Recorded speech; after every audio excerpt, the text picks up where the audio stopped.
خدایا شب همه خواب، جانی بیدارم کجا شد؟ اما نفری هست که نخوابیده دست به سوی آسمان میکند.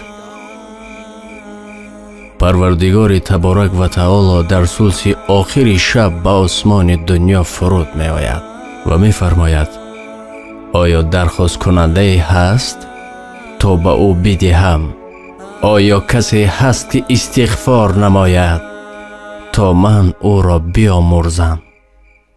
آیا کسی هست که توبه کند تا من توبهش را بپذیرم؟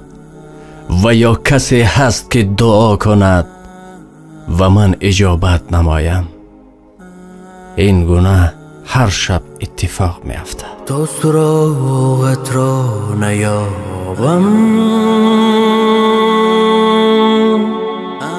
من شبان گاهان نخوابم،